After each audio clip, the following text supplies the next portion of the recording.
good, y'all, and welcome back to another episode of the Hurls and Smallz Show. Joining you for another preview episode after Thursday Night Football. But before we get there, as always, I'm joined with my guy Smallz. How you doing? Oh, I'm doing absolutely lovely. Usually, I let my days when we record be determined by the game beforehand. Mm-hmm. Luckily, coming into this game, I didn't really care because it's Broncos Saints. Yeah. Nobody wanted that for Thursday Night Football, so regardless, I was gonna be cool. But how you doing, man? I'm doing pretty good. I'm a little tired, but today was such a beautiful day. It was such great weather. I woke up, it was like 70 degrees. I had work early in the morning. I went for a walk before work, and it was beautiful, man. Today was a great day, great weather, great vibes. Just a great day to be outside. But That Thursday must be Night nice Football because didn't, end the day how I winter's wanted coming it. fast over here, man. But winter for me is probably us getting a couple days where it's like 50, 40, and that's about it. So that's probably the worst. I'm gonna have to pull out a whole jacket. I don't even wear jackets. I think this is like the best stretch of the year from October to December. I think this is the best 3-month stretch of the year. See, personally, I think that the month we're currently in sucks because, like, birthdays are a cool thing, and nobody cool was born in October, so. Not next week, but the week after review, we'll be doing it the day after my birthday, so make sure. And I was telling Smallz, Halloween episode, be ready for us to be dressed up, because I told Smallz, but he doesn't want to do it, so for the Halloween episode, we will be dressed up in costumes. Be ready. But, forgetting all that, let's get into some actual football. No! You are a disgrace. You just told me not to forget. And here you go, getting into football. We would like to say thank you to all of y'all tuning in. We hit 50 followers. Followers? Is this Instagram? Is this Twitter? We hit 50 subs. 51, That's actually. The same thing. We hit 52, actually. We got 52 subs. Next goal is 100.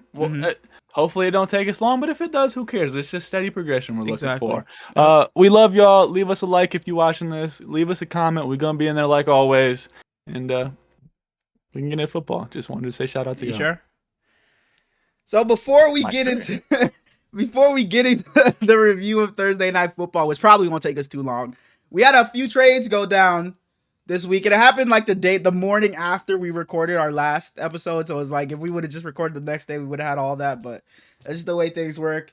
Starting off, we had Amari Cooper being traded to the Buffalo. You can't even go in order.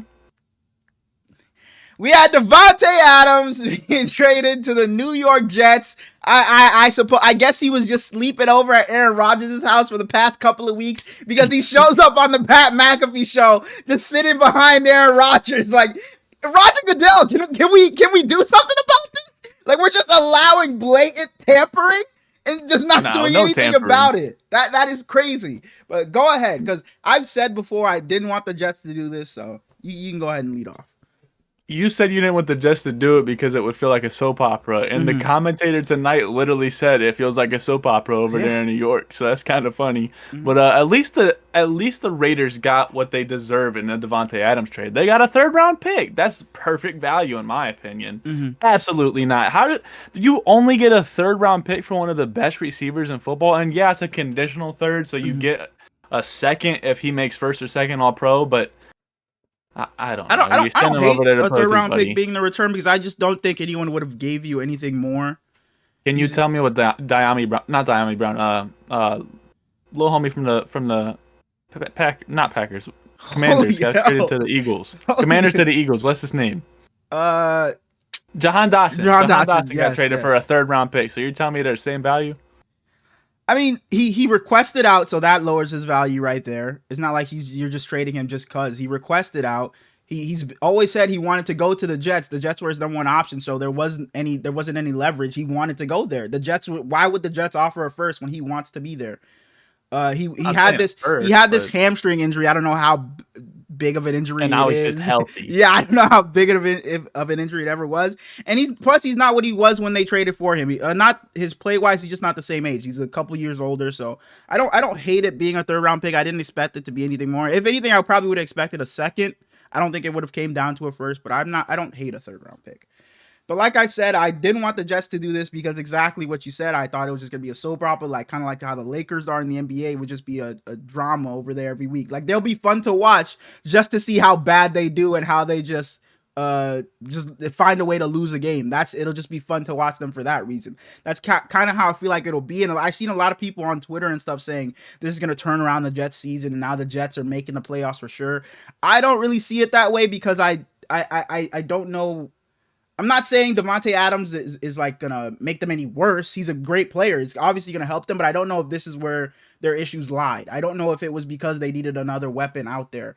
It's just Aaron Rodgers just has to win these games. You can't leave it up to. I get it. He missed a couple of chip shots, but you can't leave it up to your kicker, and you can't throw game-losing interceptions in 2 games. You just can't do that. Those are games Aaron Rodgers has to win against the Vikings. And who was it against when he threw that interception to Mike Williams where he was like falling backwards? Was it the Bills? That was last week. The Bills, yeah. So it's like you just got to win those games for Aaron Rodgers. You just got to be able to say, I'm going to win it because we're going to win this game because of me and not rely on a kicker. So I just really don't think Davante Adams solves any issues they had there. And I also think this goes back to them firing Robert Saleh. I don't think they should have done that to begin with. So I don't think that helps either. So I really don't know what much this does for them. I agree that they shouldn't have fired Robert Saleh. And I agree that Davante Adams isn't their just save all. But I do believe they addressed their issue. I think that their main issue was Nathaniel Hackett is just an absolute bozo. Mm-hmm. And their interim head coach, they bring in Albrick and the most Hackett, and they got Todd Downing now. And yeah, they lost last week, but as you said, they missed 2 chip shots, and their offense looked a whole hell of a lot better. It did. Brees had a good game. Aaron Rodgers had a solid game. Yeah, Garrett Wilson had a solid game. Mm-hmm. Alan Lazard was phenomenal. And now imagine if Alan Lazard is Davante Adams. Mike Williams, you might as well just pack it. No, absolutely. Get one of them cardboard signs. There was like a report that there was a few teams interested. It was like the Chargers, I think it was the Broncos and the Steelers were all interested in Mike Williams because I don't know how much longer he's going to be there. He needs to just pack his bags now because Aaron, even if he is still there, Aaron's not throwing him the ball anymore. Mm-hmm.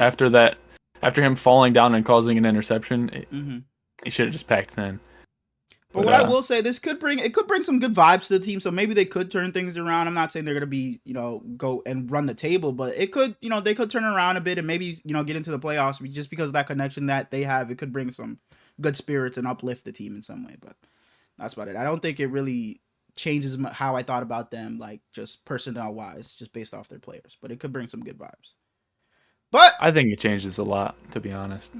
Okay. I think he's one of the best in the league still at his age. Absolutely. And I think Garrett Wilson is also one of the best in the league. And just having 2 targets that talented, even if Aaron Rodgers isn't the Aaron Rodgers we want anymore, he's still intelligent. And an intelligent quarterback is a lot in this league. And I don't think it changes a lot because of what another team in their division did. That being the Buffalo Bills and going out and getting Amari Cooper. That's a big reason why I don't think it changes a lot. Earlier in the season, a couple of weeks ago, I said the Bills need a number 1 guy. And that's why I wanted Davante Adams to go to the Bills. I said they needed a number 1 guy because it looked fun. Josh Allen was willing his team to win. He was relying on that run game. James Cook being good every game. But you really saw it against the Jets. They played a lot of man, and they just dared the Bills receivers to beat them because they didn't trust anybody out wide, whether it be Matt Collins or Keon Coleman. They just didn't trust anybody. Now you have a guy in Amari Cooper who hasn't been great this season. Yeah, his quarterback play wasn't amazing, but he's been bad. Yeah, himself, he hasn't been amazing this season. He's had a lot of bad drops. He had that drop against the Raiders that led to an interception, a lot of dropped touchdowns. So I see why people could, be a little hesitant, but I think him going to Buffalo brings new spirits. You're playing for a good quarterback now. Maybe they'll, uplift you a bit. And I think that's really what the Bills needed, a receiver who could separate and beat man coverage, because now you can't just play man against Amari Cooper. He'll shred that up all day. Whereas prior, teams would just stay in man all day and just lock up your receivers. Go ahead. Did you see what he said after the trade? Apparently, all he said was just 3 words, and it was "move or rust." And I think that's a weird quote. I don't really. I was watching at his press conference. I hope I didn't get ball sacked. I didn't double check that. I'm pretty sure. I was gonna say at his press conference, I seen him answer a few questions. I don't know if because I heard him talk about like adjusting to. He was like talking about getting traded mid-season. He was like, "Yeah, I've been traded before, but not mid-season and stuff like that." But yeah, go ahead. He's been traded 3 times. He's 30 years old and has played for 3 different teams, and has never been in free agency. Yeah, the Raiders, the Cowboys, the Browns, and now the Bills. Or 4 different teams. You're right, yeah. But the official trade was Amari Cooper and a 2025 6th-round pick for a 2025 3rd-round pick and a 2026 7th. Yeah. It's pretty similar to the Davante Adams package. And McDermott said that they're not going to rush Coop into anything, so I doubt he'll play this week, but they'll slowly integrate him. And when you down the season, when you need him, he'll be good. Because this is definitely more of a late season type of acquisition because they have, a 2-game lead over the division right now. You already beat the Jets, so it's 2.5, and you don't have to worry about the other 2 teams, so you're really only competing the Jets within that division. So this is really a move for later in the season. You saying the Patriots ain't going to come back? Moving on.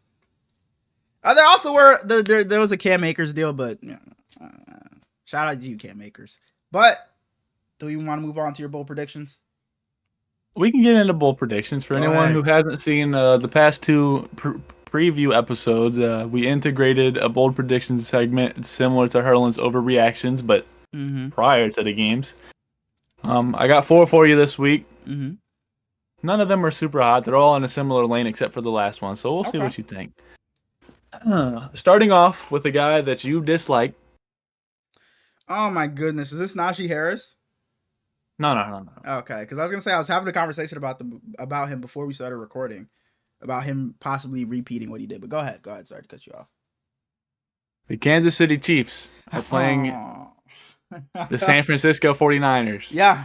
Yep, talk to me. One of the greatest quarterbacks in all of football. Ever. Yep. Ever, true. One of the greatest quarterbacks ever has to have someone to throw the ball to. And while Travis Kelce will probably have another good game, I got Juju Smith-Schuster for 100-plus yards and a touchdown. He had a great game last week, and he's only going to build on it. Smallz. What's up? Absolutely not. Absolutely why not? The only receiver the only weapon that'll threaten us is Travis Kelce and maybe Xavier Worthy if he can get over the top. But we're not worried about damn Juju Smith-Schuster. If he catches a ball, if he catches a ball, that's because we purposely said, you know what, let's just not even guard Juju. He's not worth our time. That's the only way he catches a ball. Good luck with that. Move on. There's no way you just brought this Juju Smith-Schuster crap. You ain't even watched last game. Anything you could have Monday Night Football, you ain't even see. Anything you could have brought up for Niners versus Chiefs, and you bring Juju Smith-Schuster. More in depth. This was just a bold prediction. Move on, bro. Move on.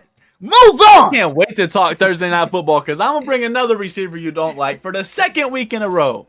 Move on, man. Second bold prediction. It's looking like Travis Etienne is going to miss this week. I was just talking about him earlier as well. Continue.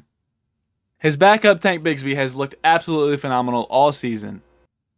I believe that they will lose this game, but he will have an incredible effort with over 100-plus total yards and 2 touchdowns. 100 all-purpose and 2 touchdowns. Was it last week you had the Kyle Pitts 100 yards, 2 touchdowns, and I said book it? Yep. I said I'd bet on it, which I didn't end up doing, thank goodness. But I did. I don't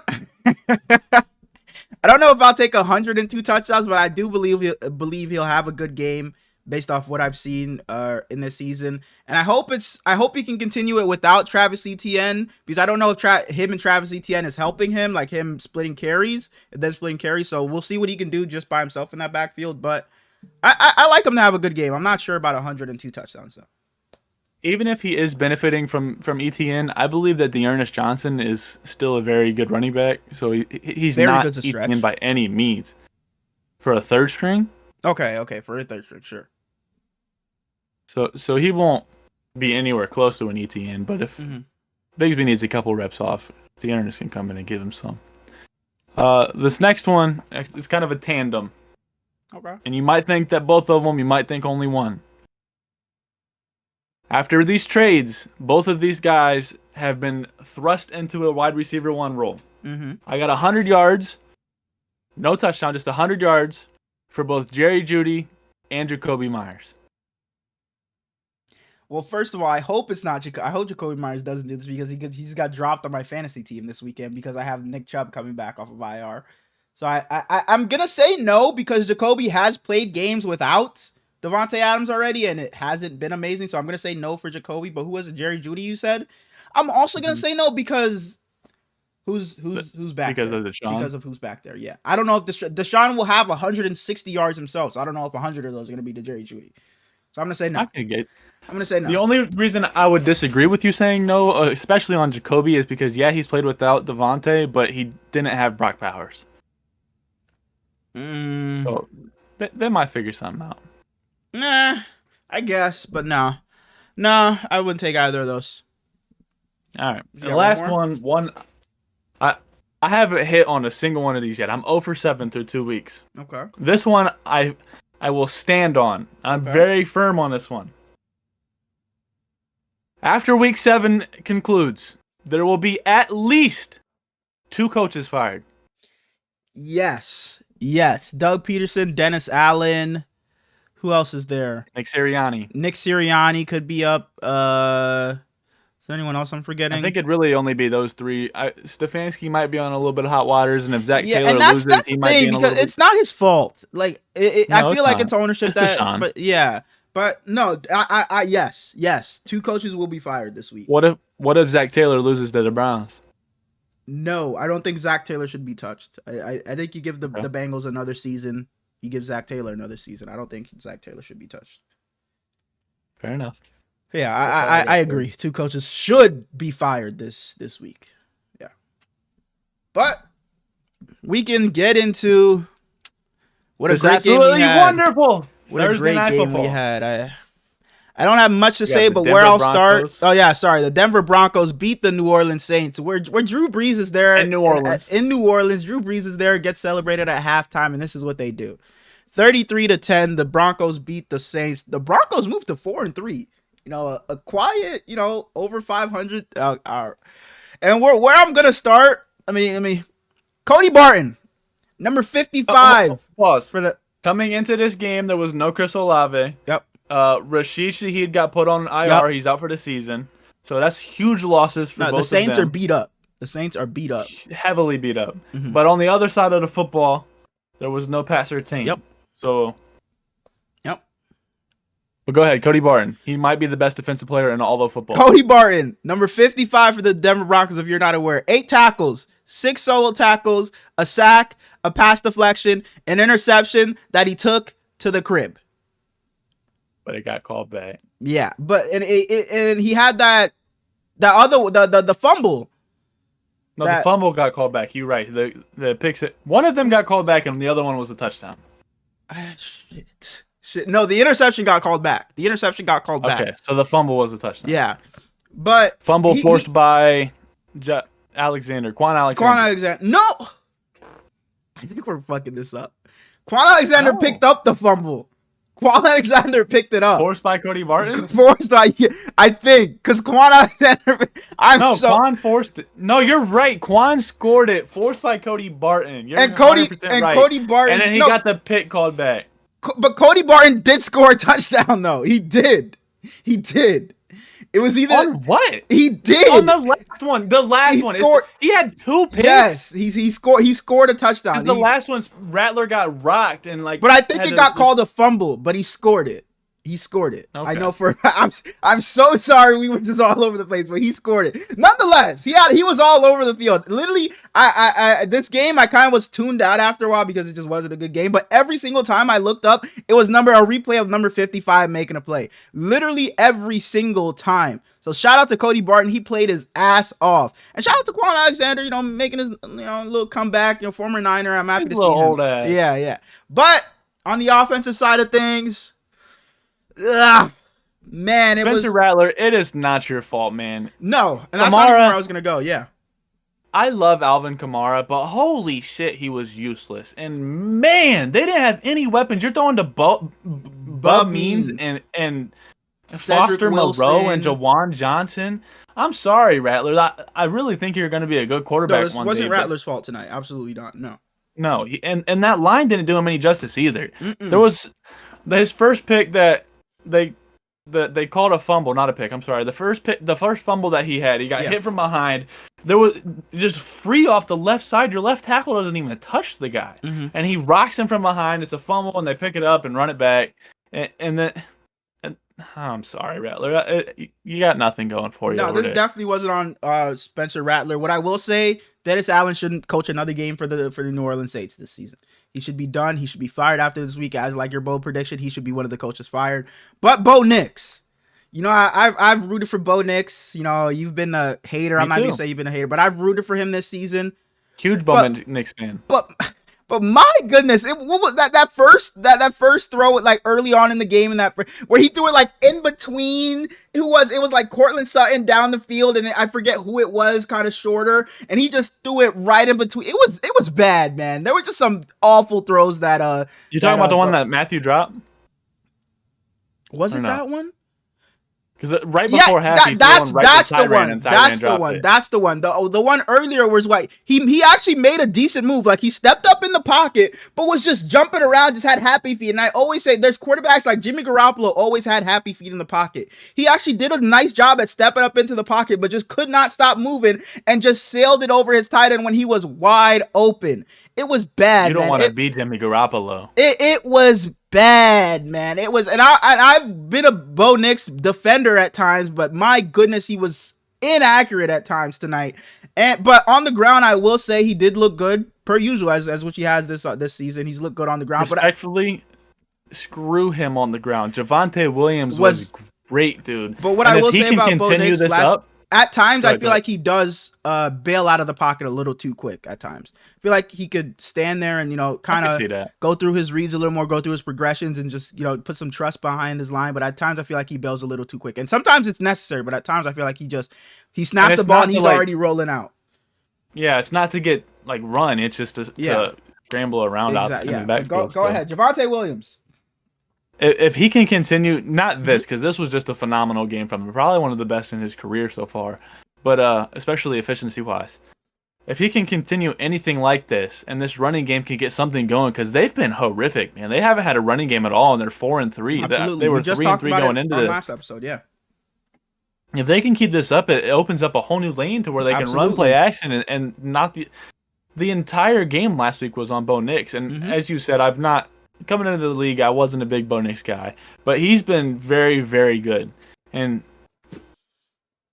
for what I expected. Okay.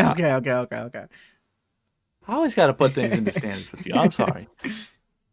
But I'm happy with what he's given with the Broncos. I thought they were going to be I picked them to be the worst team in the league this year. And they're not. I never saw that. But yeah, definitely. If they can get this running game going, it'll make things... I never saw that. Says the guy that had the Vikings winning 2 games. If they can get this running game going, like you said, it'll open up a lot more things for that offense, and it'll make life a lot more easier for Bo Nix. And we've said multiple times they have no one outside that scares you, that you're super afraid of, that you're game planning for. So if they can get this running game going, at least they have something to rely on and predicate their offense around.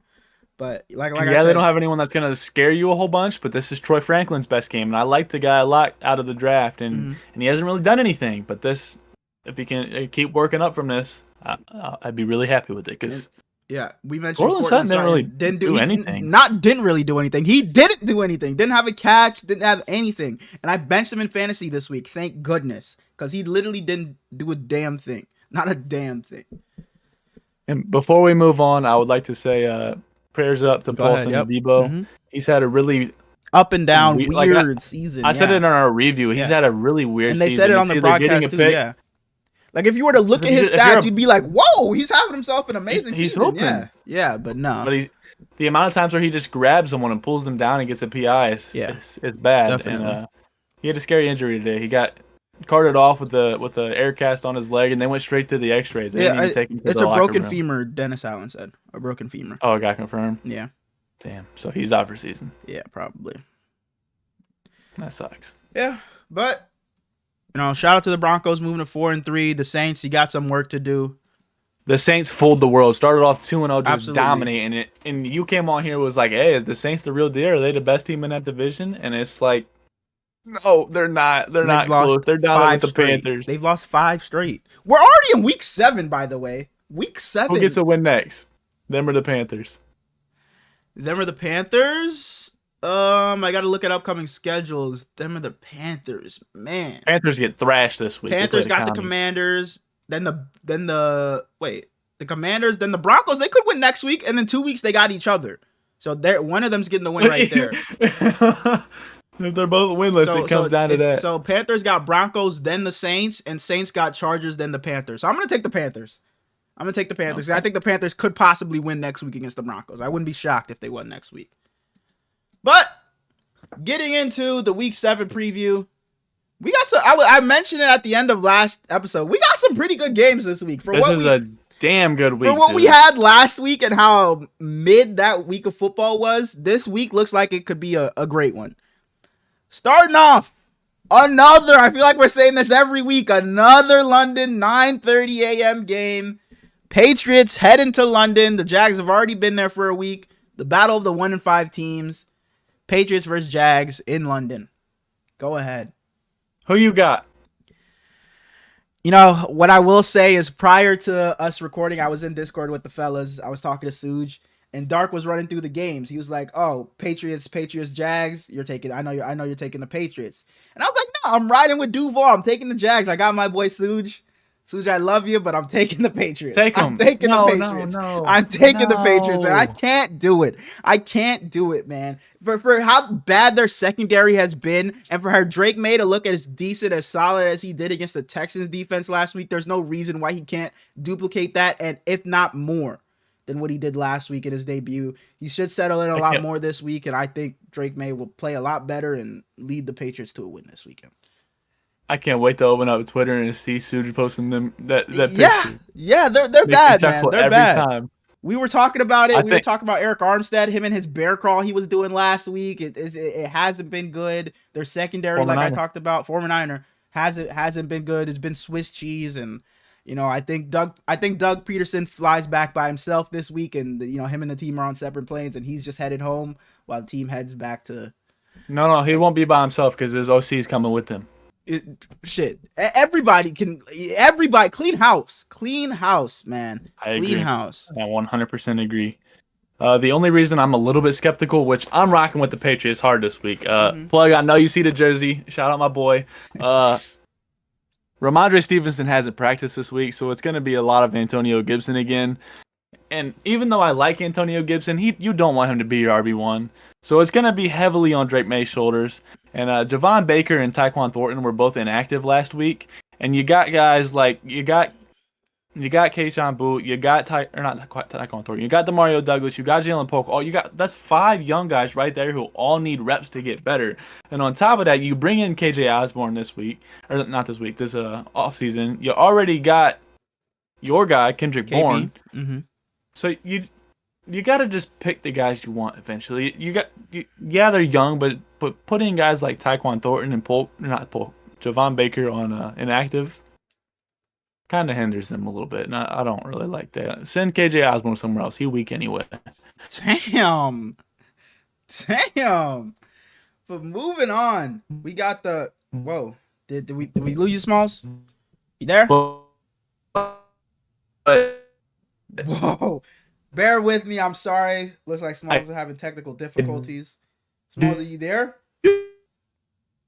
Smallz, you're scaring me. Smallz, you're scaring me, man. Smallz, if you can hear me, leave and come back. If you can hear me, Smallz. Oh my goodness. Hello? Smallz, can you hear me? Smallz? You there?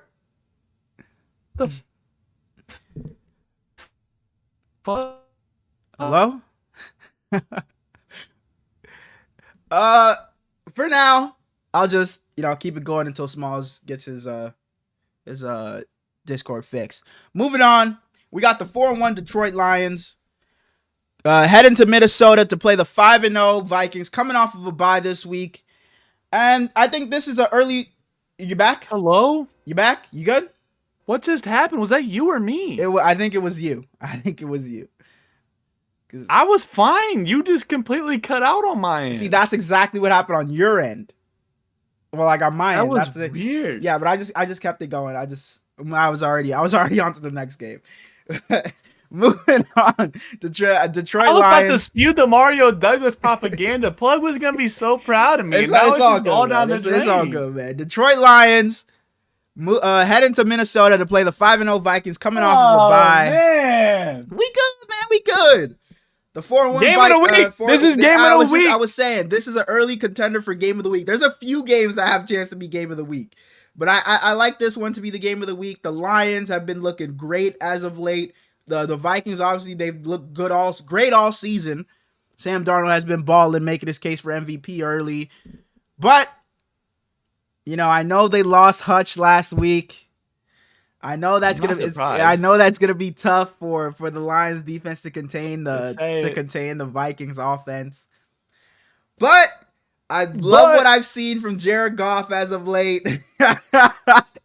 Sam Laporta got going a little bit. Both the running backs have been good. They have both had great games last week. I think I'm taking the Detroit Lions here to give the Minnesota Vikings their first loss on the season. And yeah, man, I like the Lions here. I don't think, let me not say anything. I was going to say, I think these are one of the teams that could possibly, not be undefeated anymore. I was going to say both, but let's not move, let's not move too quick. I don't know why you're giving me this look. I like the Lions here, as I said. Ginkle pick 6. Book it. I think Jared Goff is just going to keep on doing what he's been doing. Jared Goff has always been good in play action and getting the ball out quick, and I think that'll help him a lot against the Vikings who love to blitz. So I think him being able to get the ball out quick will, be able to allow the Lions offense to, get past those defenders that are rushing up the field and score some points. I like this to be a super high scoring game, but give me the Lions, baby. I'm not surprised at all. Not even in the slightest. Shout out Cam Akers, dude back with the Vikes. That's kind of cool.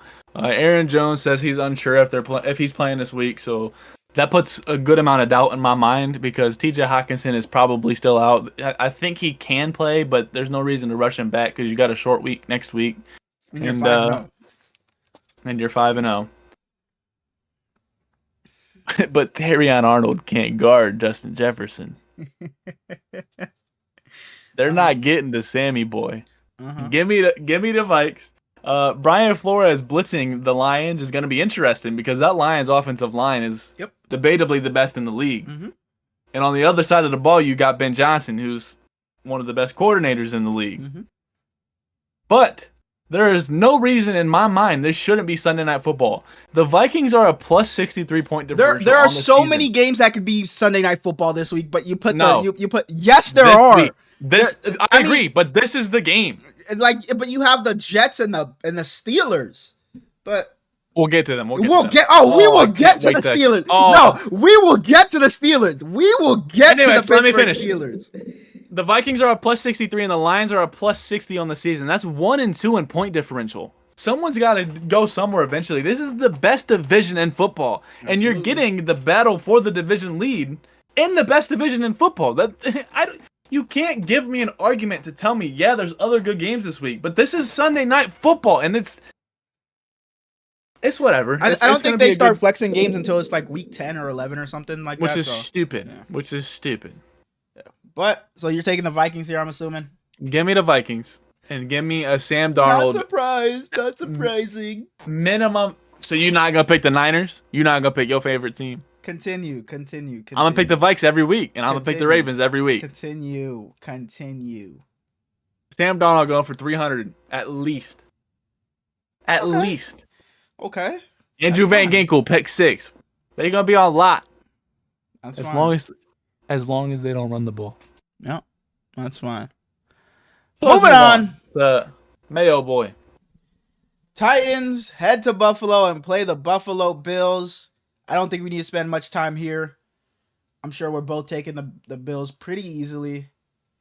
James Cook is a full practice participant, so he changes the whole momentum. Because Ray Davis was cool, but Ray Davis got banged up, and now he's questionable.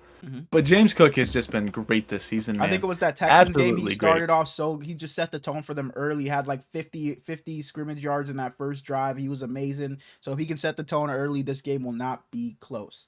Whether it's him or Josh Allen putting the team on their back, I don't see this game being close whatsoever. The Titans, we had Jamal Adams asked for his release from the Titans I think it was yesterday actually. So I didn't see that. Yeah. So yeah, like I said, I got the Bills pretty easily here. I just don't think the Titans can hang with them offensively. I don't see them putting up nowhere near enough points to be, within 2 scores of the Bills here. But I like but this on one. their offense, you got Tajay probably out this week, so it'll be Tony Pollard heavily Mhm. dominating the game, and he's been good this Good. season. He's been good.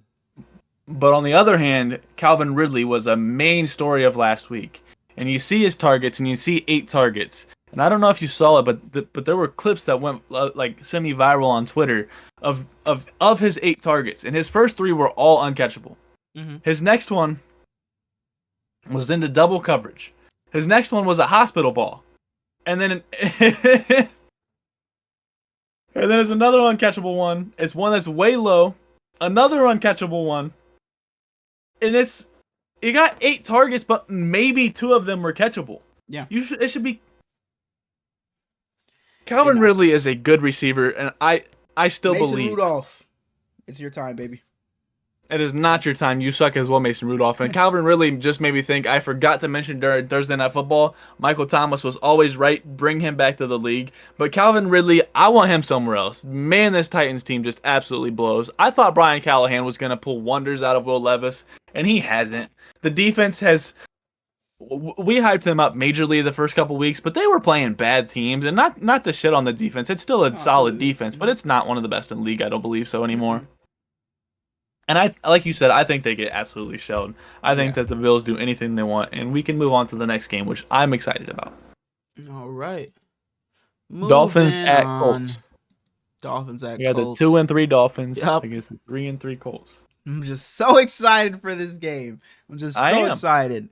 I'm taking the Colts so easily here. I just don't like the Dolphins offense. You haven't tried to go do anything. I guess this is why you didn't go get Russell Wilson, because like we said, we'll get there. But I guess this is why you didn't go get him. But somebody, Joe Flacco, Ryan Tannehill, somebody try and the way you just neglect your backup quarterback position is it's disgusting. It's disgusting. You just don't care. You're giving up on the season and you're just banking on Tua coming back and saving the day for us down the stretch. This just makes no sense. This Dolphins offense is going to have 100 yards passing again.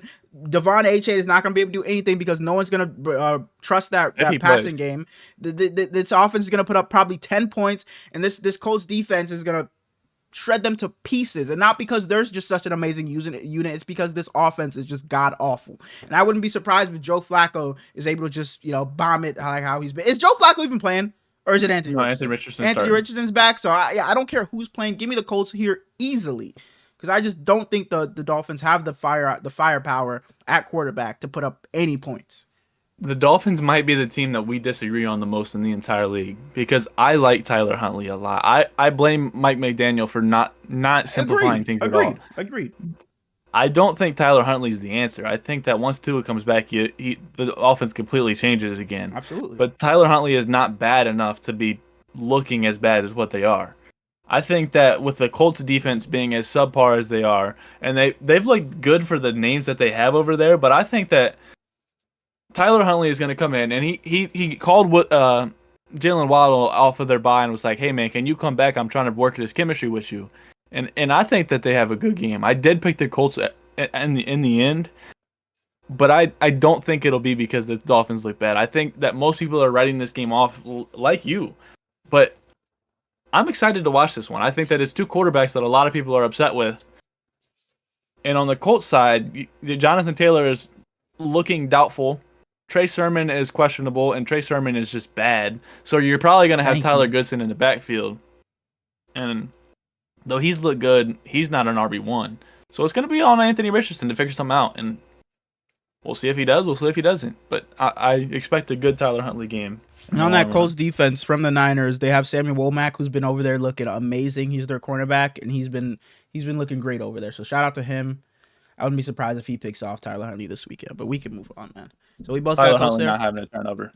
I got the Colts, yeah. All right, moving on. Shane Steichen, both good coaches. Oh no, I was moving too quick. But we got the Seahawks headed to Atlanta to play the 4-2 Atlanta Falcons and Kirko Chains. What you got? So this is a game of an old quarterback with a great defense versus an old quarterback with a great defense. This is it. This is another one that I wouldn't be upset. Which one did you not call on? The Seahawks defense ain't great or the Falcons defense ain't great? I don't know if either defense I would call great. Especially the Seahawks. But continue. I would definitely disagree on the Falcons, but Bijan has been looking very good lately. He's been picking it up week after week. They're trusting him more and more. Mm-hmm.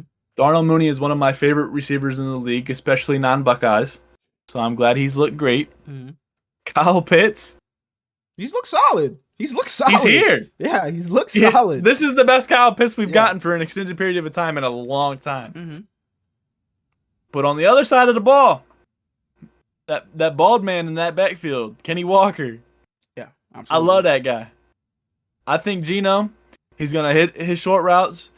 DK will probably have one bomb that one of the safeties bite too far down on. Mm-hmm. I have the Seahawks taking this game, but I think it'll be a good game in the long run. Mm-hmm. Who you got? I'm taking the Falcons here, and I want to take the Seahawks because I don't think they would lose 4 games in a row.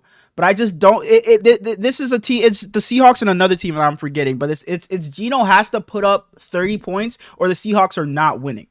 If Geno doesn't go out there and put on a masterclass, they're literally not. And that's exactly who it is, because we had Geno putting up. The Dolphins had to go out there and get shut down to 3 points for the Seahawks to win. The Seahawks only put up 20 points and they lost to the Giants. The Seahawks put up 24 and the Giants. Sorry, did I say Lions? No, you said the right thing. I'm saying the Lions game they put up 42. It wasn't enough. The Niners game they put up 24, but the Niners put up 36. It wasn't enough. So if Geno doesn't go out there and play his best football, this team is just not gonna win because this defense is just it's not good. I don't like this defense at all, and I'm not a huge fan of the Falcons defense either. But from what I've seen from the Falcons this past weekend, both running backs able to get going. Tyler Algier has kind of looked better throughout this season up to this point, but Bijan really picked it up last week, and if both backs can get it going at the same time again, I don't think the Seahawks stand a chance in this game. And the Falcons offense as a whole has been looking better and better and better and better every week, starting with Kirk Cousins. He's looked better and better as the season has gone on, and like I said, with the running game. So I'm taking the Falcons here pretty easily. And I think in a game that I think will be pretty high scoring because, like I said, I don't really love either defense, especially the Seahawks. So the Seahawks, Geno will have to play amazing here and put up a bunch of points to be in this game, I think. The only reason I want to see the Falcons win is I want to see that Caucasian man in the backfield do it. I love it, dude. Yeah. Like I really want to pick the Seahawks because I just don't think they will drop 4 in a row, but I just can't pick them with what I've seen from them. I get it. Moving on to another game that I think has potential to be game of the week. The Texans, the 5-1 Texans, head to Green Bay to play the 4-2 Green Bay Packers. I think in this game, we see 2 stud quarterbacks, C.J. Stroud and Jordan Love. Absolutely. Two teams that have studs out wide. But I think here I'm taking the Packers in this game. I'm taking the Packers. I've been saying it all season. The Texans' offense hasn't been amazing. They did look good last week. They put together a complete game against the Patriots last week.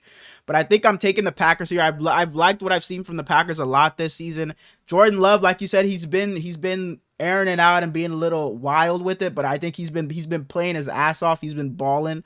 So I really like Jordan Love to have a good game here, and I think they win this game. They're coming off putting up 34 points against the Cardinals. They lost the Vikings, but had that second half where they played pretty well and made it interesting. They had the game. They whooped on the Titans. They lost close week 1 to the Packers. To the Eagles.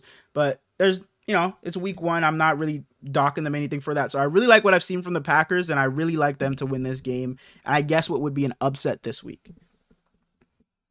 See, I think that a lot of people are expecting this to be a good game. Mm-hmm. And I disagree. I think it's going to be an absolute ass waxing and the opposite of what you do. I think that the Texans come out there, and yeah, you said they haven't put a lot of great games together, but they were missing their man in the backfield. Mm-hmm. I think that C.J. Stroud does not make mistakes, and Jordan Love has been playing a little reckless since his injury, and I think that's the entire difference in the game. I think that they'll give it to Joe Mixon on the first couple downs, and I don't know if Jair will be playing. I hope he is, just to give CJ some more complications, but I think that the Packers have one of the best secondaries in football. I think their defense has been solid, man. Their defense has been for sure. Solid this season, yeah. I just think the quarterback in Houston's better. That's what it comes down to. It's in Lambeau, so it'll be a little bit more of a holy cow, get the word out. You're good. But yeah, it comes down to CJ for me. I think that Stephon will continue to dominate without Nico. And Joe Mixon has been great, but he has a backup again. I think that trading Cam Akers away should give Dameon Pierce some confidence that he's the true guy. And I hope it's a good game, though. I like both teams a lot. I like Jordan Love a lot. Mm-hmm. Absolutely. But we can go from great game to absolute shit show. We don't have to spend much time here. The Bengals head to Cleveland to play the 1-5 Browns and a quarterback who I'm done speaking on. I'm taking the Bengals here in a game that will not be close. The Bengals defense has been putrid this season, but I think this is a game where they're going to look phenomenal. They have to dominate. They have to. If they don't, it's time to panic. It's going to be a bad look. Exactly. It's going to be a bad look if you can't dominate against this team, specifically the defense. If you can't dominate that Browns offense, I think the Bengals offense will show up. That's what they do. Granted, they didn't look good Sunday night against the Giants, but they'll show up. Joe Burrow will do his thing because the Browns defense, for the names that they have on that defense, it hasn't been great. So I'm taking the Bengals here in a pretty easy game. I don't have much to say about this. I'm tired of talking about the Browns. I care about three things. Will Joe Burrow continue to be a top 3 quarterback? Nick Chubb is likely returning this week, which I think is ridiculous because Deshaun just blows. And which Cleveland receiver will step up and be the top guy with Amari gone now? We can move on. What I will say, if Nick Chubb, I got the Bengals as well. If Nick Chubb can look like his old self, it'll open things up a bit for that Browns offense, and maybe that quarterback can look just a tad better. But that's all. I hope he doesn't. I hope Nick Chubb can. I hope the quarterback doesn't. Yeah, we can move on. In my upset of the week. No, you have them too? No, you have the Giants too? Oh my goodness. We've been different quite frequently this time though. What the Eagles have put on tape this season has not impressed me in the slightest. They're eking out games against bad teams that they should be whooping on. They're winning by the skin of their teeth. So I'm taking the Giants here in a defense that has looked solid this season. This defensive line I think still leads the league in pressures and sacks. So they should get after Jalen Hurts and probably cause a few fumbles. You know, he loves to turn the ball over. And they should Saquon back in MetLife. Over under 3.5 total turnovers this game. For both teams. 3.5, so combined? Yeah. Between Jalen and I'm going to take the under. I'm going to say it's 3. I'm going to say it's 3 turnovers. 4 is a lot. 4 is a lot. It is, but they're both turnover heavy. Yeah, so I'm gonna take 3 turnovers here. Sorry, I didn't mean to cut you off. No, the Eagles defense has not been good. Their secondary has not been good. So I think DJ should be able to look good here and be able to, get it going down the field. Neighbors back. We know what he's been doing when he was healthy. So DJ has his guy back. Wandale can slide back to being just that number 2 guy. He doesn't have to be a primary focus of the offense. So I think DJ will look good here again. Like you said, he has Neighbors back, and that Eagles secondary is Swiss cheese, so they should be able to do whatever they want. And this Eagles offense last week, what they put up 20 points against the Browns or something like that. They haven't been amazing. I know they haven't had their guys, but Jalen Hurts hasn't been able to get that offense rolling, and Saquon had his worst game of the season last week. I don't think it's going to be the same case, but you have games where they put up 12 points, 20 points, 16 points, 21 points. That's just not going to cut it. I think the Giants are going to be able to put up a lot more than that as you're looking at yourself, but I give me the Giants. Sorry. Go ahead. I got the Giants as well. I think that Saquon will bounce back this week because he was bad last week, but he won't be able to do it all. I think A.J. Brown is one of the best in the league, but Jalen Hurts is weak as hell. Mm-hmm. And what I'm excited to watch is that it's the Giants. You're not playing a Chief. You're not playing a Vikings. It's the Giants.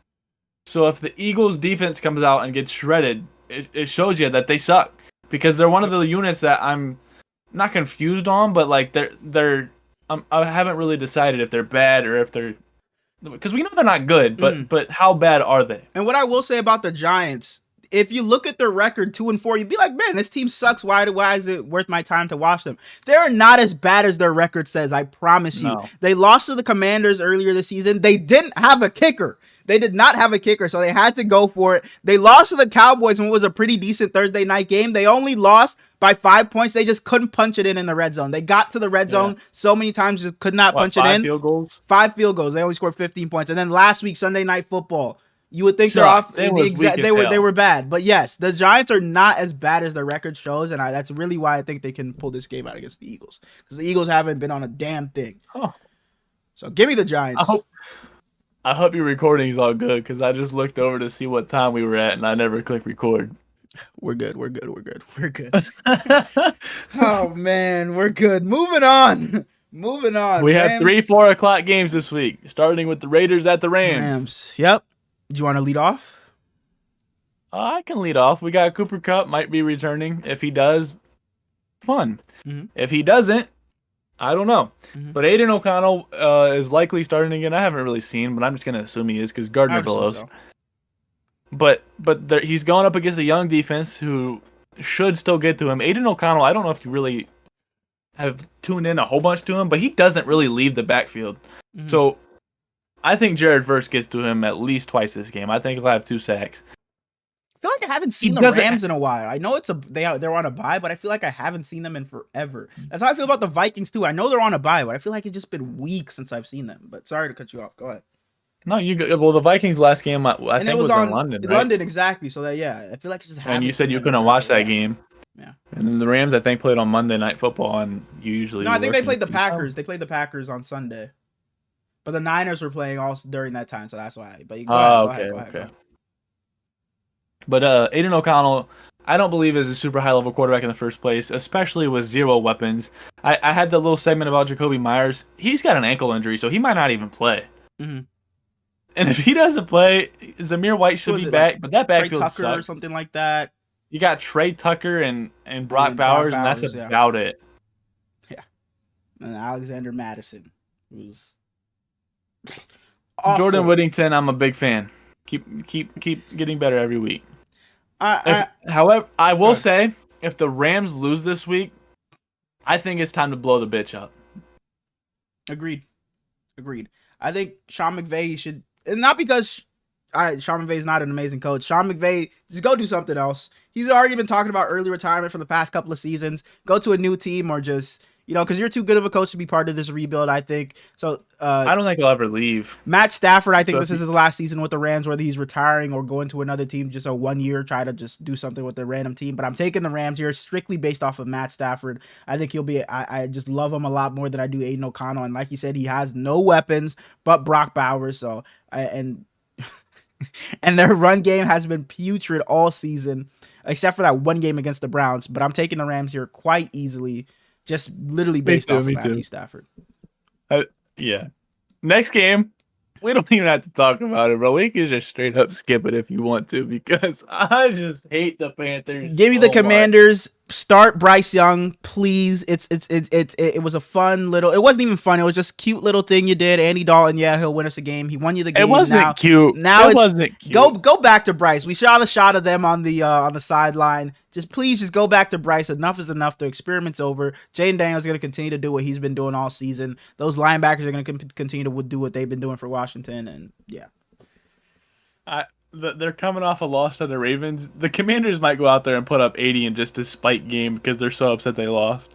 But that's all I got to say. Shout out Jaden Daniels. That man been balling. And Brian Robinson should be back this week because McNichols, the amount of leagues I had to start you in last week because B-Rob was ruled out late, I will forever be a hater of yours. And I'm sorry for that because you can't do nothing about it. Mm. But moving on to the worst game. Bro, I'm sorry. That's throwing me off so bad. It looks like I got no hair there, and I do. It's pissing me off. I'm sorry. To another potential game of the week, the Super Bowl rematch. Walk off for all I care. We got the Super Bowl rematch. The Kansas City Chiefs, 5-0, coming off of their bye, headed to the Bay to play the 3-3 San Francisco 49ers. As I said, it's a Super Bowl rematch. Patrick Mahomes has never lost to the Niners in his career. That's crazy. He's 4-0 in his career. And I forget the record, but Andy Reid coming off of a bye is something crazy.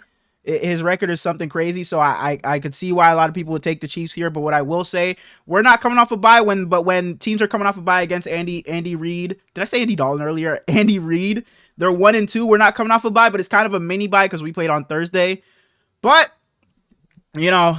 the Chiefs, that offense hasn't been what it's been in the past this season. They're really, but it will be this week. They're really living on their defense and Chris Jones making plays, Nick Bolton, Trent McDuffie making plays. Patrick Mahomes hasn't been what he has been in the past. Losing Rashee Rice, losing Isaiah Pacheco. Travis Kelce has picked it up these past few weeks, but on the Niners side of things, on that defense, we've been looking better as the weeks have gone on. Not only do Nick Bosa is getting after. Go ahead. Not only do you lose Isaiah Pacheco, but Carson Steele, who they were supposed to be high on, this new little guy that loves crocodiles, he was bad, so they had to move on to a 37-year-old Kareem Hunt. But go ahead. And talking about the Chiefs' offense, on the Niners' defense, we've been looking solid. Diamador Lenore has been playing his ass off this season. He's been absolutely balling. We had the rookie step up, Renardo Green and Malik Mustafa. We had Evan Anderson on the defensive line, Nick Bosa. But going to the Niners offense, Brock Purdy has been playing his ass off. I said Fred. But okay. Brock Purdy has been playing his ass off. This is maybe the best defense we're going to see so far this season. Spags has always done his thing. So, I want to come up here and say I'm picking the Niners, just because we've never beaten before. It has to happen eventually. We have to. We need this win. We can't fall to 3-4. It's going to be a bad look, but you're not baiting me again, I bro. promise there's no reason for me not to pick the Chiefs here. They're 5-0. They haven't looked amazing, but they've looked good. They found ways to win every game this season. And like I said, Patrick Mahomes has never lost to us in his career, and Andy Reid coming off of a bye is something different. So I'm taking the Chiefs here. Obviously, I'll be rooting for the Niners, but I'm taking the Chiefs in this game. Go ahead. I'm not baiting you. I'm taking the Chiefs. I wrote the Niners down, but once we started, I was determined that I was switching to the Chiefs just because I wanted to hate watch. But you picking the Chiefs makes me want to pick the Niners. I'm dead serious picking the Chiefs. Switch to the Niners. Root for your team. I'm rooting for my team. I'm rooting for the Niners. Absolutely. And I will be live this Sunday streaming this damn game. So come tune in. The Super Bowl rematch. We will be live. But go ahead. As I said, I got the Chiefs. I got the Niners. Even though I just put a little sign. I got the Niners. I don't have anything to say. You just covered the whole thing. But I will say that I can officially stop rooting for Jordan Mason because any fantasy lovers out there, I traded Jordan Mason, Tyrone Tracy, and Romeo Doubs for Jonathan Taylor. Man. Moving on. No, we're not moving on. What I'm really looking forward to in this game, I really want to see Brock Purdy go out there and, continue to do what he's been doing. Like I said, this is the best defense he's going to play all season so far. So I want to see Brock go out there and ball his ass off and go toe-to-toe with Mahomes. And, I think this is probably going to be a pretty low to mid-scoring game, probably like 24-21. Give me the Chiefs. We can move on. Man. I got to keep it real. I can't just come on here and be biased. I got to keep it real. I like that. Sunday Night Football. Psych, you thought I was picking the Kansas City. No, I'm kidding. I'm taking the Chiefs. But moving on to Sunday Night Football, we got the Jets headed to Pittsburgh. The Jets taking on the Steelers. Yep. Forget this game. Let's talk about it. Go ahead, Smallz. Go ahead. Before we say Tomlin, what the hell are you doing? This will probably be Davante Adams' first game. Shout out, dude. His hamstring was just so messed up he couldn't play. Yep. But now that he was over there cuddled up next to Aaron Rodgers, he's cool now. Just walking into the back of the shot with the football in his hand, like, sup, fellas? Like, bro, come on, he man. Just threw that shirt on too. He had to grab it out of Aaron's closet. Go ahead, though. Go ahead. It hasn't been officially announced, but that's what Tomlin does. He just kind of throws it out during the week or during the game. First team reps, but yeah, go ahead. But Rappaport Pelissero both said that Russ was taking all the first team reps and that he'll probably be the starter this week. And it immediately just pissed me off. Absolutely. Because Justin Fields, absolutely, Buckeye, any Buckeye I love you, especially Justin Fields. He's one of my favorite Buckeyes ever. And he's 4-2. He's done everything you've asked him to do this year. And then some. And then some. That game against the Colts where that defense that's supposed to be all-world pissed their pants. Justin Fields went out there and said, I got us. He said, I got us. I will try my hardest to win us this game. Continue. Sorry. And the worst part is that it's not a Mike McDonald who's a first-year coach, and it's not a Brian Callahan. It's Mike Tomlin, one of the best coaches in the league.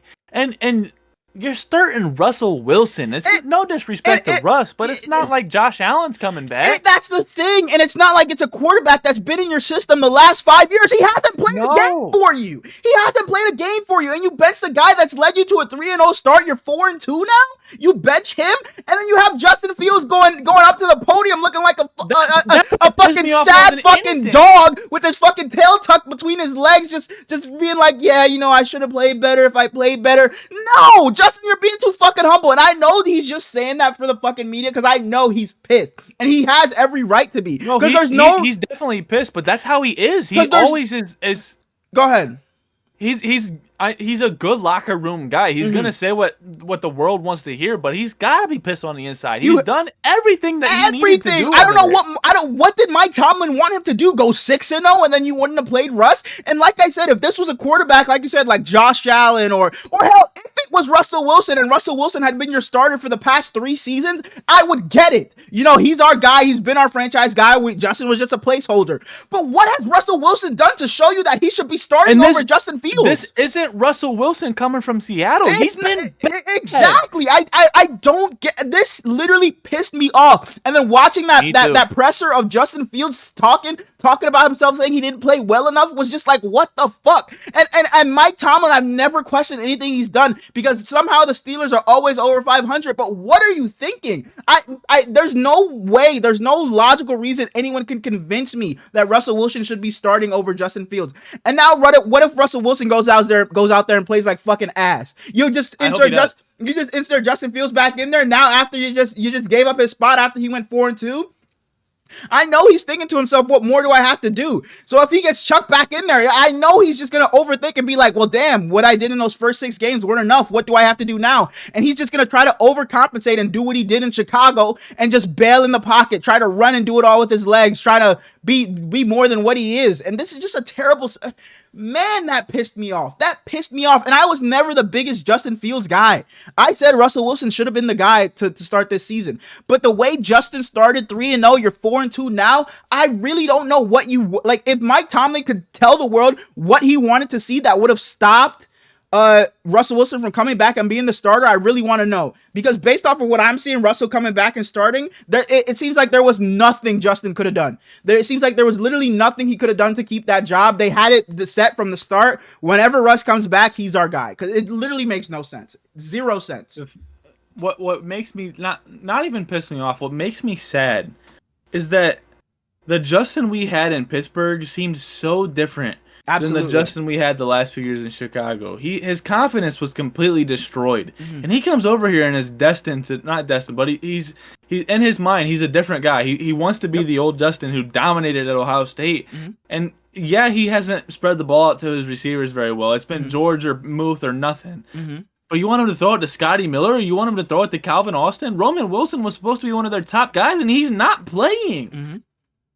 I don't understand, man. I don't get it. And coming into last week was the first time Russ was like the true backup and wasn't the third guy. And it's like, ooh, is Justin looking behind him? Is Russ waiting to start? Which apparently he was, but Justin balled. They won by 20. I even thought if Justin had a bad game, Russ wouldn't start. But Justin went out there and played well, and now Russ is going to start. I was going to have a hot take saying if Justin plays bad, Russ will be the starter. But I was like, nah, there's no way. He's going to be 4-2 or whatever. I was like, there's just no way Russ is going to take the spot. And you're taking out Russell Wilson. You're taking out Justin Fields for Russell Wilson to do what exactly? What is Russell Wilson going to do that Justin Fields didn't already do and then some? What is he going to do? All Russell Wilson is going to do is check it down. It's not like Russell Wilson is just going to evolve this offense in some way that Justin couldn't. He's not going to be throwing any deep balls and making some accurate throws down the field. All he's going to be doing is checking it down just like Justin was doing and trying to manage the game. And I think Justin was doing an amazing job at that. I really don't know what the Steelers expected to see out of Justin. I don't get it. This pissed me off so much, man. So much. I like to troll when I say I'm hate watching a team, but I will genuinely be hate watching this Sunday Night Football. And then Dart gets on me because I fake hate the Steelers. Oh no, I'm rooting for. I hope the Jets go out there and whoop their ass so they can look like the biggest idiots of all time. And like I said, I've never been a huge Justin Fields guy, but this has made me such a fan. And like, because just watching him at that podium, just have to say I wasn't good enough when he did more than enough is outrageous, man, outrageous. And there were like JJ Watt was on Twitter defending him and stuff like that. People were on Twitter defending him. It's just like, I just don't get it. Like, there's just no good reason you can tell me why Russell Wilson just took the job from Justin. Maybe if he was 2-4, not 4-2, but it like I don't even have anything to say about this game. They're in the playoffs right now. That just pissed me. Like, what more do you want? What more do you want? I genuinely hope they come out there and lose like 55-0. Absolutely. I hope they don't score. And that's the thing. Russ is going to go out there and be what we've seen from him. And then what do? Just put Justin back in? Like, that's just... We seem like Russ haters right now. We want to say... I was a Russ guy in Denver. He had such an underrated season last year. I think he was like 24 touchdowns, 8 interceptions. He was underrated last year. But what did you... It's not... If Justin was playing bad, by all means put in Russell Wilson. He gives you the better chance to win.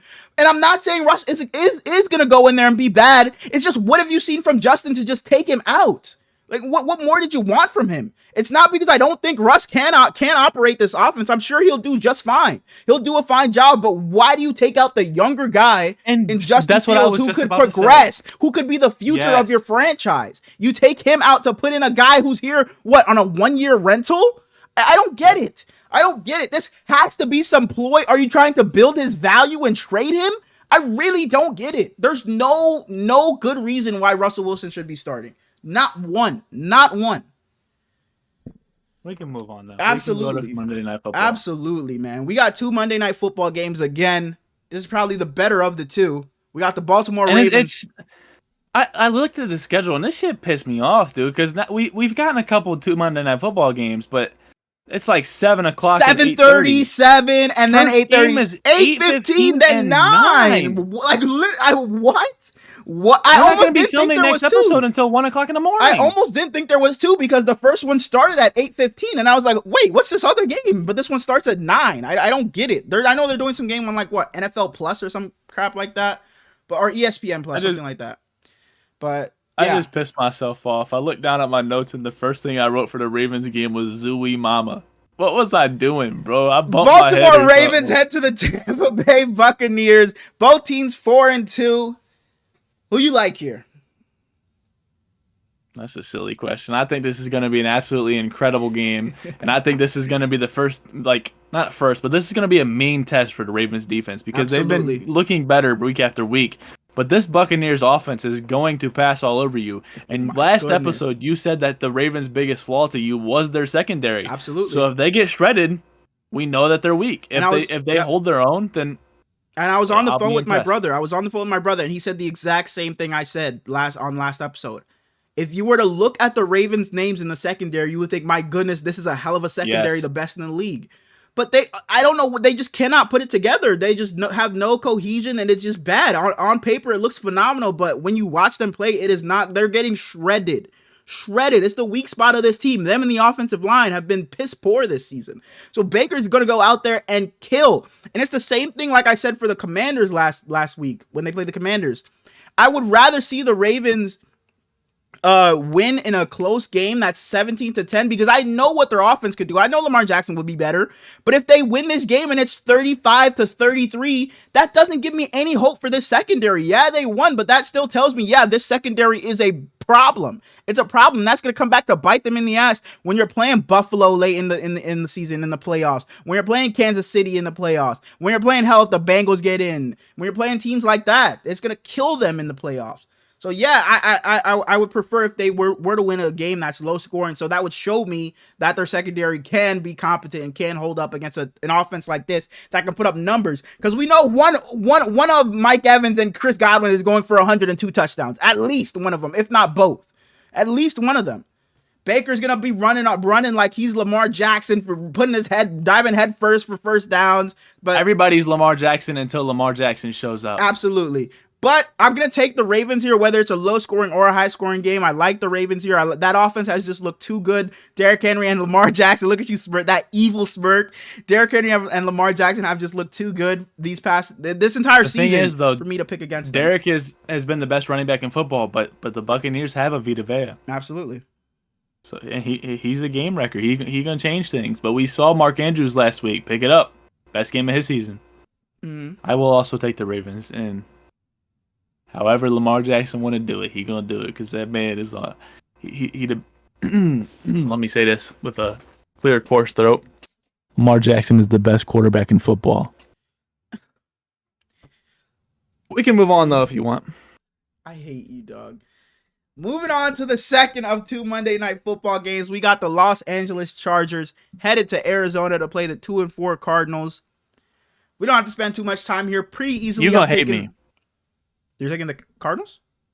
No, not for who I'm picking, but this is another case of a mediocre receiver that I loved really early, who I have no reason to talk about right now, but his practice window just got open. DJ Chark going to be playing for the Chargers very soon. This is his first non-cat team. He played for the Panthers, the Lions, and the Jags. The Lions. This is his first non-cat. Mm-hmm. So maybe that electricity gonna come into him, and he gonna finally. DJ Chark had some moments. He's had some years where he's been damn good. So yeah, but I'm taking the Chargers here pretty confidently. I was saying last week that Greg Roman, the Chargers offensive coordinator, has been wanting to get this offense more centered around Justin Herbert having those big games. And I think this could be a game where that happens against this piss poor, god awful defense that is the Arizona Cardinals. And for what I thought their offense was gonna be, it has not been as good as what I thought it would. This offense hasn't done much of anything, and you're playing a defense that Jim Harbaugh has playing phenomenal football right now. Can we even say that confidently though? Because they're 2-4, and in the 2 games they won, they were just the best team in the world. I don't get it. I literally don't get it. I don't get it. But I'm gonna take the Chargers here because, like I said, all season they're gonna be good but boring. So I wouldn't be surprised if they run 100 times and just mop the floor with the Cardinals. But I wouldn't be surprised if this is a Justin Herbert game because who's back there to stop him? Who is in that secondary to stop Justin Herbert from having himself again? His receivers. Fair. J.K. Dobbins, book it. Yep. Former Buckeye. Well, that's it for the week. What is this? Week 7 preview. We're already in week 7, man. Dang. The week 7 preview. We got some games, man. Like the Lions and Vikings could be game of the week. Seahawks, Falcons, I think could be a super high scoring game. Texans, Packers. Eagles, Giants, I think could be a fake. Where I just don't want to watch. Exactly. Chiefs, Niners, a Super Bowl rematch. The Ravens, Bucks could be a damn good. It is going to be a damn good game. But yeah, there's you want to just film next episode as soon as the Ravens game ends? We don't even got to watch that bullshit at the end. I'm down. You know, I work Monday, so whenever I get home, I'm down. I'm dead serious. I'm down. But before we get out of here, per usual, Thursday episodes, we have to do our 4-man fantasy draft. Hell yeah. Smallz, you ended up winning last week. You know, I didn't just win. What is it now, 2-2? It's 2-2. I beat you last week by 15. Whoop that ass. Mm-hmm. And we're gonna do it again. You start up 2-0. You was talking. Now it's 2-2. Was I talking or I don't remember talking. Okay, maybe I was talking, but regardless, one of us was talking. But I don't remember who got the first spin this week. But last week. But we'll say I get the first spin this week. Yeah, I think it was because I think I got DJ Moore first overall. I took DJ Moore first overall. His ass was weak. Starting off, I'm getting the AFC West. So I could take Patrick Mahomes against my Niners. I could take, someone from the Chargers. I could take, the Broncos played already. And what other team am I missing? The Raiders. I might, you've been taking them all year long. I might take Brock Bowers here. You've taken him every single week. Don't do I got the it. I'm taking Brock Bowers here as my tight end. I'm taking Brock Bowers here. We're switching it up, man. You've taken him every single That's week. treachery. Every single week. He should be sent to jail. That's traitorous. That's my guy. You get the AFC East. Oh, I wanted you to say North so bad. You got the Bills. You got the Dolphins, the Pats, the Jets. I know the divisions. My fault. Do you, though? Name all 4 teams in the NFC South. I literally have it in front of me. I appreciate you being honest, but go ahead. Make your pick. I could take Garrett Wilson. I could take Breece Hall. Could take Tay.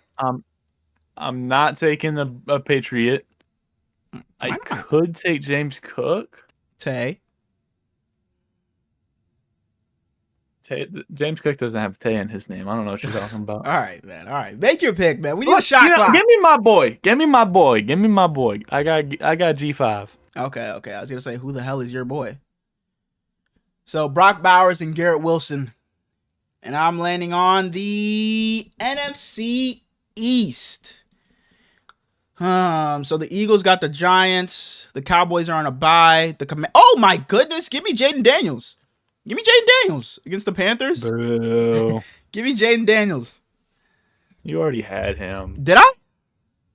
Yeah, I think you had him second week. I don't care if I had him. I don't care if I had him. Wait. I think you've only had 2 quarterbacks so far. I think you went Dak Daniels. No, I've never had Josh Allen. Oh, you did. Yeah. Okay. So this is your first time having Daniels. You landed on the AFC North. You just wanted them, so go ahead. Now this is what your 7th time taking him now? Go ahead. And with my quarterback, I'll be taking Deshaun Watson. Yep. You can't switch it. You cannot switch it. You cannot switch it. I got Lamar. I would take Justin Fields dead ass if he was available because I'm landing finally the NFC West. So I got you got Isaac Guerrero. Yeah. But it's like I have tight end and I have quarterback already. Take BA. Debo, Jawan. I got the Seahawks. I might fuck around and take DK or K9. The Cardinals, the Rams. So I need running back. Don't take a Niner after begging for a Niner so hard. That'd be crazy. Would it? Give me Debo Samuel. Not picking Dak is not Dak. DK's hilarious. Give me Debo. No, you're right. Give me Debo. We're down to the NFC North and both the Souths. And you're landing on the AFC South. Yuck. Mm-hmm. Not yuck. Give me that man over there next to CJ. I got Joe Mixon. Okay. Wait, I need to tight end. And they don't got one. Give me Joe Mixon. All right. Down to the NFC South and the North. And I'm landing on Give me the South. NFC South. No. Wait, I got the North. Okay. Yeah. So what am I missing? Running back. And I landed on the South. So I got Bijan and Tyler Algier. I got Chuba. The Saints already played. I got Chuba. And what's the other team in here? Rashad. Or Bucky. But no, give me Bijan. And I got the best tight end in football. Stop saying that. You literally said on last episode, I'm finally going to say, I've been trying not to say it, but George Kittle's the best in the league. You finally admitted it. But so you're taking Sam Laporta? Is that how I sound? You're taking Sam Laporta? No. I got Cole Kmet. You said you've been saying all year that Sam Laporta is the best tight end in the league. I got Cole Kmet. Okay, man. Run us through the teams again. I got Lamar Jackson, Joe Mixon, Garrett Wilson, and Cole Kmet. Mm-hmm. You got Jaden Daniels, Bijan Robinson. I was just loving the start. Continue. Deebo Samuel and Brock Bowers. Oh, I'm loving my team this week. I also did say that I think last week and I got smoked, but I'm loving my team this week.